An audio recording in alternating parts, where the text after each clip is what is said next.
And I know exactly what I want. Yeah. And I even put people in there too. Yeah. People that I know already. And maybe some people I don't know. And I have the whole plan. And I just want to know, am I crazy? Or? Well, pretty much. But this is what we want you to realize is happening, because sometimes it happens like that and sometimes not quite like that. When it happens like that, what's happening is just what we were talking about. You've calibrated yourself to this higher frequency, to the frequency of your inner being. And then you're now suddenly, it seems, suddenly, even though you've been a while coming to it, now you're in a position where you can receive the clarity of your inner being. So it feels like it was sudden, but it wasn't sudden. And it is powerful, and you can tell that it's powerful. I feel it. Yes. So that's what's happening. Okay. So am I just right on the edge of it? Like all the time.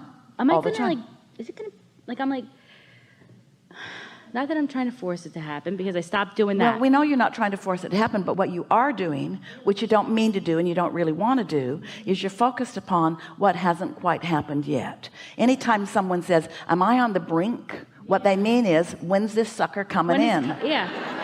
Right. But this is the thing that we want you to really take in, all of you. We want you to feel this. You are always eternally going to be on the brink of letting the next come in and the next come in. That's what turning thoughts to things, that's what it is. When you let that be okay, because that's the way it always is, then you take focusing upon the absence of it out of the equation. Can you feel how that is? When you understand that there's always going to be something more, it causes you to not focus on the absence of the thing that hasn't come yet. Satisfied with what is and eager for more is the perfect emotional state. Now, a lot of humans, they don't want to hear that because they're afraid, because they remember when they were with their mother, that if they acted satisfied, then no more good stuff came. Kind of like, you got all you need, stop it. And so people are sometimes afraid that if they say I'm satisfied, then the universe will say, well, that one's satisfied, who else is needy? But the universe doesn't operate that way. It's not like that. When you feel satisfaction, you are without resistance. And when you are without resistance, you're allowing what's in your vortex to be realized by you. It's already been revealed, but there's a difference between it being revealed and you realizing it. And the difference between it having been revealed and you realizing it is what state of vibration you are in any moment in time. So when you feel like you're on the brink of something, you're not in the state of totally receiving it. There's still some resistance in your vibration that isn't quite letting it in.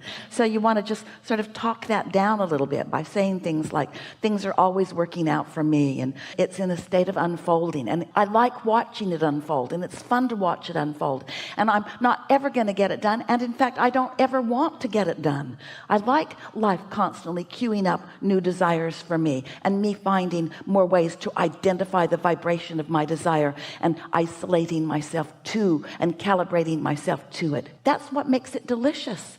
If you have wanted something and you know you're off from it, and then you focus deliberately and you can feel you're on it, and you feel yourself feeling satisfied, and you begin to feel ease around it, you know you're calibrating to it, and then you witness the unfolding of the events, that is so much more satisfying than if something just drops in your lap because you were resistant, and then something helped you to focus for a moment in non-resistance. That's that jerky thing that we're talking about. You can be in a state of non-resistance as you're inspired by someone else. Could happen in this room. You could be at a concert. You could be with a friend who is very clear and focused. In other words, you find yourself by default being in a state of allowing quite often. But unless you're doing it deliberately and on purpose, it will never really be satisfying to you. But when you know what the steps are, and you know how it feels to be in a state of resistance, and how it feels to be in a state of less resistance, and how it feels to really tune yourself to a state of well-being, then Esther's been calibrating herself deliberately in this way. Some years ago, one of the first questions Jerry asked of us was, are there laws? Are there any things that we can just know that always are? And we said, there's the law of attraction, which is steady and always responding to what's going on. The law of attraction says and means that which is likened to itself is drawn. And then we explained it further, made a recording about it. The second one was, we called it the law of deliberate creation. It's more of a process than a law, but what it means is you can create by default or you can create deliberately. You can offer vibrations in response to what you're observing. A lot of people can live pretty well just doing that, or you can be deliberate about the way you focus yourself, and that's what we talk about all day when we are together like this. Then there is we called it the law of allowing, but it's the art of allowing. It's getting so good at knowing when you are in sync with what you want and so addicted to the feeling of satisfaction and well-being that comes from that you just do it all the time. Am I doing it? Am I doing it? Yeah. What do you think? And step 4, no, we'll come back to that.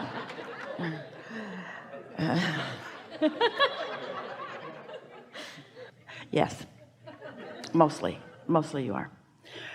The next thing that we offered to Jerry and Esther was segment intending. And what we were encouraging them to do is to focus in the now segment that they were in. Segment intending. We weren't using these words in those days to identify and isolate and calibrate your vibration to who you really are and what you want, but that's what we mean by segment intending. So when Esther sits to identify a segment, her desire is to, through what she's writing on her page, generate within herself a feeling that indicates a point of attraction that will be pleasing when it comes. It's like in this segment, identifying emotional states of being and focusing on them until she can feel them moving in her, because she understands that if she will do that in this segment, that as she moves forward into what comes next will behave in the way that she has calibrated. Does that make sense to you? Yes. Esther thought that segment intending meant, I'm going to get in my car and I'm going to go over there, and so universe, get them all lined up so that when I get there they're behaving the way they need to when I get there. Segment intending. Now she understands that what segment intending is accomplishing her own point of attraction, so that when she takes herself and her own point of attraction into the next segment, whether it's a room full of people or a highway full of automobiles or an airport full of fellow travelers, that what she will experience will be a vibrational match to what she's already calibrated to. Does that make sense? So you're not controlling the behavior of others, you're just identifying your own point of attraction, and the law of attraction will only bring you cooperative components. Most people are a mixed bag as you're walking through the airport, and so you get some of everything. You're a mixed bag when you're in traffic. You like your car and you hate the traffic, and so you get some of everything that you're calibrated to. That's what we call creation by default, or sloppy thinking. And so, okay, I get it, but do you see it happening? I get the steps, I get the process. I am a little hard-headed, but do you see it? The reason that we are inclined to stubbornly deny your request is because it's as if you haven't heard anything that we've said the entire day that we've been here together. I did. What you're asking here, we'll answer your question, but we're going to torture you first. Torture me. I know you will. What we're wanting you to get from this conversation that we've had is that you create your own reality, and that how you feel is your indicator of how you're doing. And we've said several times today that the thing that keeps most people from getting more of what they want is their attention to what is.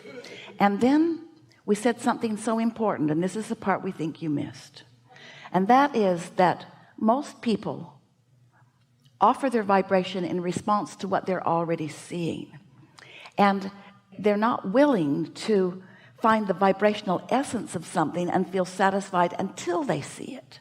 And so you were playing that same game with us. Abraham, I can't see it, but if you can see it, I will feel better. If you can see it, then I will use what you see as my reason to feel better. And we say, then you've missed the point. I gotcha. Because now you're doing the same thing that The same thing that I was just doing before. So don't do that. Don't do that. We want you to find the feeling place. We want you to feel it before you see it. And so what we do, if you watch us, and this is a room full of teachers who are watching a teacher, what we always do, we start with what you already know. And we talk about what you already know, which causes you to become a cooperative component to what you already know. Do you understand that you create your own reality? Yes. Do you understand that you have a point of attraction that all things around you are responding to? Yes. Do you understand that there are two ways to know how you're doing? One is how you're feeling right now, and the other is what's manifesting. What's manifesting is post-manifestational awareness. How you feel is pre-manifestational awareness. Well, you were trying to straddle that. You were trying to give you some post-manifestational awareness. In other words, what do you see, Abraham? What do you see? And we say, if you feel negative emotion, you can know that we see the opposite of what you see. Okay. How about that? Yeah. So if you feel doubt, that should let you know that we see something other than doubt. Okay. How can I help myself to get to more of the receptive mode? Isn't the first thing knowing whether you're there or not? We talked about this already too, but we really want to amplify it here. It's a wonderful, wonderful question. How can I more deliberately and effectively get into the receptive mode?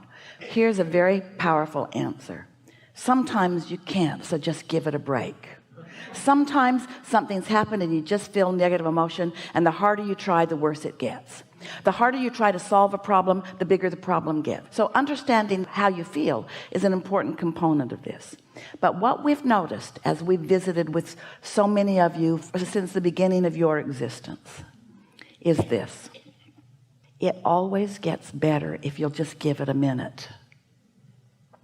So when you decide to stop the struggle and stop trying so hard to prove your worthiness, and stop trying so hard to get it right, and start trusting that it's on its way to being the way you want it to be, if you could just settle down a little bit and allow it to be. It's the trying too hard that is tripping you up, and most of that is because you care too much about how you appear to the others around you. You care more about what others think about how you're doing than you do about how you feel in the moment. And so when you let your relationship between your inner being and you be the thing that matters the most, then it's just easier and easier.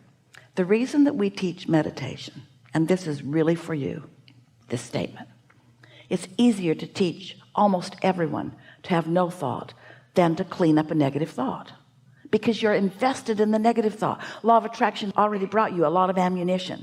Law of attraction has already shored up your negative belief that's working against you, you see.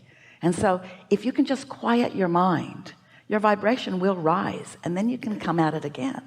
So if you feel like you're in a struggle, take a nap. If you feel like you're in a struggle, take a walk. Do something to break the cycle of attraction if you can. And meditation is the most powerful tool that we know of for that. You're doing extremely well. You're consciously aware of how things are unfolding. We know that you're in a vibrational place where you're consciously aware of how you feel and witnessing what's coming. But you are like so many others. You are doing more of your taking score when you're not where you want to be than when you are where you want to be. And so we just want to make this strong statement to you. In every waking moment, you are either under the influence of your inner being, which means you feel great, some version of great. You feel frisky or lighthearted or silly or clear-minded or interested in something. It feels really good to be tuned into your inner being. And there are lots of emotions that indicate it, but they all feel really good. When you're under the influence of your inner being, that's how you always feel.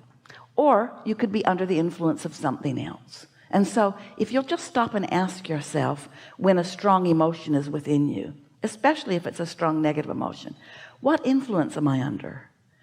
And you acknowledge, oh, wait a minute. Don't beat up on yourself, because it's just fine. Just acknowledge that when you're under the influence of something other than your inner being, you don't feel so good. And these are the most powerful words that we will ever speak to anyone. These are the words that we want you to take away from this gathering, if you feel like it. And always understand that this is the essence of everything that we teach here. Your singular work is to calibrate yourself to the frequency of your source. That's your singular work. Calibrate yourself to the frequency of your source. Is there another way of saying that, Abraham? Yeah, your singular work is to get happy.